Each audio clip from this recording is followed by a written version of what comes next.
Hi to everyone. My name is D. Ravi Kumar. నేను advocate from Nellore. మనం నిన్న చూసినట్టు కంటిన్యూటీ వీడియో ఆఫ్ ఏబి 2025 దాంట్లో మనం టాపిక్స్ అనే నిన్న చూసాము. ఇప్పుడు దీంట్లో మనం చూసే టాపిక్ వచ్చేసి కాన్స్టిట్యూషన్ ఆఫ్ ఇండియా.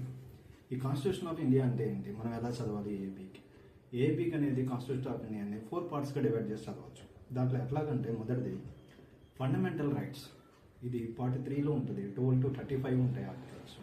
ఇందులో important article 14, 19, 21 and 32 read with 226 and DPSP part 4లో ఉంటుంది. 36 నుంచి 51 దాకా ఉంటాయి వీటిలో. ఫండమెంటల్ డ్యూటీస్ 4A 51A ఇది ఒక పార్ట్, అంటే ఫండమెంటల్ రైట్స్, డిపిఎస్పి, ఎఫ్ఆర్ వీటిలో నుంచి కంపల్సరీ కొన్ని బిట్లు వచ్చే అవకాశం ఉంది. Then next structure and functions of the union. ఇవి కూడా చాలా ఇంపార్టెంట్ వీటిలో. దీంట్లో ఎగ్జిక్యూషన్ 52 నుంచి 78 అండ్ దీంట్లో ఏంది ఇంపార్టెంట్ అంటే ప్రెసిడెంట్ యొక్క పవర్స్ ఏంటి, article 72 and council of ministers 74 ఇది దాంట్లో చాలా ఇంపార్టెంట్. లెజిస్లేటివ్ నెక్స్ట్ ఆర్టికల్ 79 నుంచి 112 దాకా డీల్ చేస్తుంది. ఇది ఇందులో మనకి important parliament and legislative procedures ఎలా జరుగుతాయి అనే దానికి ఇది ఇంపార్టెంట్. And part 3 judiciary. దీంట్లో ఏంటి అంటే supreme court powers, high court powers, judicial review అంటే ఏంటి, ల్యాండ్ మార్క్ జడ్జిమెంట్స్ వీటిపైన కాన్సన్ట్రేషన్ చేయాల్సి వస్తుంది. దాని తర్వాత కీ కాన్స్టిట్యూషనల్ కాన్సెప్ట్స్.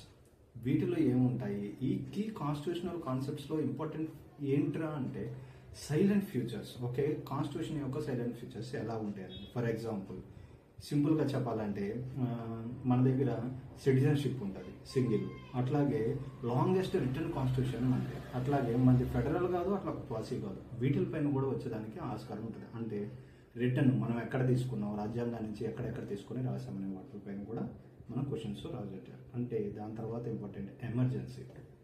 ఇది పార్ట్ 18లో ఉంటుంది. దీంట్లో important articles 352, 356 and 360 and then amendment చాలా ఇంపార్టెంట్ ఇన్ కాన్స్టిట్యూషన్లో. ఎందుకంటే ఆర్టికల్ 368 ఈ అమెండ్మెంట్ పవర్ అనేది దానికి వస్తుంది. ఇందులో ఇంపార్టెంట్గా అమెండ్మెంట్ 42 అండ్ 44 చాలా ఇంపార్టెంట్. అండ్ తర్వాత landmark judgments like as basic structure, Kesavananda Bharati case, వేరే యాజ్ మినర్వా మిల్స్ కేసు, లేకపోతే ఆర్టికల్ 19 పైన ఉండే సైలెన్స్ పైన ఉండే కేరళ కేసు ఒకటి ఉంటుంది. ఒక స్కూల్లో ఒక పిల్లోడు ఉండి సైలెంట్గా ఉండొచ్చు ఇట్లా.